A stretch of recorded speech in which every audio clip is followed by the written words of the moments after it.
అందరికీ హాయ్. నేను హర్షిక. ట్రిమ్ చేసుకోవడానికి వెళ్లాను. కాని సలూన్ నాకు షాక్ ఇచ్చింది. నిజంగా చెప్పాలంటే నేనే నా జుట్టు చూసి సస్పెన్స్లో పడిపోయా. నాకెప్పుడు ఫ్యాషన్, ఫోటోస్, జుట్టు ఇలా చిన్న విషయాలు చాలా ఇంపార్టెంట్. కాని ఆ రోజు ఉదయం అద్దం దగ్గర చూసి షాక్ అయ్యా. ఇంత పొడవుగా, ఫ్రిజ్జీగా, లైఫ్లెస్ జుట్టు. సరే, ట్రిమ్ చెయ్యిదాం అని అనుకున్నా. ఫ్రెండ్స్తో చిట్చాట్ చేసుకుంటూ బైక్ మీద వెళ్లాను. గాలి తగిలి జుట్టు ఎగిరేస్తే సినిమా హీరోయిన్లాగా ఫీలయ్యా. సలూన్లోకి అడుగుపెట్టి జస్ట్ ట్రిమ్ ప్లీజ్, కొంచెం మాత్రమే కట్ చేయండి అని అడిగా. కాని బ్యూటీషియన్ నా యాక్సెంట్ అర్థం చేసుకోలేదు. షార్ట్ ట్రిమ్ అనుకుని కత్తెర కింద పెట్టింది. మొదట కొంచెం మాత్రమే, ఆ తర్వాత పెద్ద ముక్కలు నేలమీద పడటం మొదలైంది. అద్దం దగ్గర చూసి షాక్ అయ్యా. ఒకవైపు చిన్న, ఇంకోవైపు పెద్ద. ఏమిట్రా? నేను ట్రిమ్ అన్నాను, షేవ్ కాదు అని కేకేశా. బ్యూటీషియన్ భయపడి సారీ మేడం, మిస్అండర్స్టాండింగ్ అని చెప్పింది. తర్వాత ఇంకో సలూన్ అమ్మాయి అప్రోచ్ అయింది. మేడం, పూర్తిగా షేవ్ చేస్తే బెటర్ లుక్ వస్తుంది, కాన్ఫిడెన్స్ కూడా పెరుగుతుంది అని చెప్పింది. మొదట కొంచెం భయమొచ్చినా అద్దం దగ్గర చూసి ఆలోచించా. ఇలా ఉంచితే ఏమీ కాదు, షేవ్ చేయడం బెటర్ అని డిసైడ్ చేసుకున్నా. తర్వాత కుర్చీలో కూర్చున్నాను. ట్రిమ్మర్ ఆన్ చేశారు. మొదట ఒక్క చిన్న భాగం మాత్రమే కట్ చేయడం ప్రారంభించారు.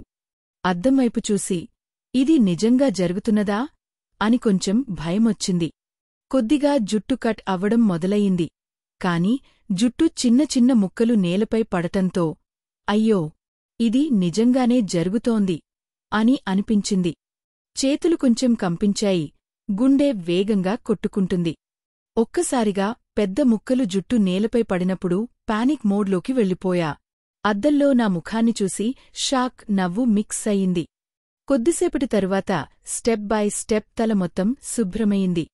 ఇంటికి చేరగా అమ్మ తలుపు తెరిచి హర్షికా, నువ్వు సన్యాసిని అవుతున్నావా అని అడిగింది.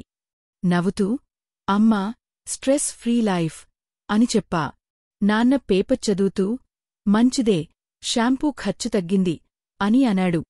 ఫ్రెండ్స్ వీడియో కాల్లో చూసి ఓఎంజీ, బాల్డ్ అండ్ బ్యూటిఫుల్ అని కామెంట్స్ వర్షం కురిపించారు. కొన్ని రోజులు గడిచాక నాకు కొత్త కాన్ఫిడెన్స్ వచ్చింది. ఉదయం లేచి జాగ్గింగ్, సూర్యోదయాన్ని చూసి గాలి తలపై తగులడం. New feeling. కాలేజీకి వెళ్ళినప్పుడు అందరూ ఆశ్చర్యంగా చూశారు. మొదట కొందరు వెక్కిరించగా నేను కాన్ఫిడెంట్గా జుట్టుపోయినా యాటిట్యూడ్ ఉండాలి అని చెప్పా. ఒక ఫ్రెండ్, నువ్వు షేవ్ చేసిన తర్వాత వైబ్ చేంజ్ అయింది, ఎప్పుడూ స్మైలింగ్, ఎప్పుడూ ఎంజాయ్ అని చెప్పింది. ఒకరోజు ఫోటోగ్రాఫర్ ఫోన్ చేసి madam, pre wedding shoot date confirm చేద్దాం అని అడిగాడు. నవ్వుతూ sir, pre wedding shave already complete. గ్రూమ్నా అని అడిగాను. ఫోటోగ్రాఫర్ కూడా నవ్వుతూ గ్రూమ్ కూడా షేవ్ చేసేశాడు, పర్ఫెక్ట్ జోడీ అని చెప్పాడు. నేను పెద్దగా నవ్వి అయితే balance perfect, bold love story అని ఆనందించా. ఆ తర్వాత సోషల్ మీడియాలో ఫోటోలు వైరల్ అయ్యాయి. బాల్డ్ ఇస్ బ్యూటిఫుల్ హ్యాష్ట్యాగ్తో కామెంట్స్లో ఇంత కాన్ఫిడెన్స్తో ఉన్న అమ్మాయి రిఫ్రెషింగ్, ఫన్నీ, కానీ పవర్ఫుల్ అని వ్రాశారు. చివరగా నేను కమెంట్స్ లో ఆడియన్స్కి చెప్పా, జుట్టు మన లుక్లో భాగం మాత్రమే, పర్సనాలిటీ కాదు. అది పోయినా మూడ్ పోకూడదు. లైఫ్ స్ట్రెస్ఫుల్ అనిపిస్తే హెయిర్ కట్ కాకుండా మైండ్ కట్ చేసుకో. ఇంతకీ నా ఫన్నీ సలూన్ స్టోరీ మీకు నచ్చిందా? కామెంట్లో మీ ఫన్నీయెస్ట్ సాలోన్ ఎక్స్పీరియన్స్ షేర్ చేయండి. ఇంకా ఇలాంటి ఫన్నీ వీడియోస్ కోసం ఛానల్ సబ్స్క్రైబ్ చేయడం మర్చిపోకండి.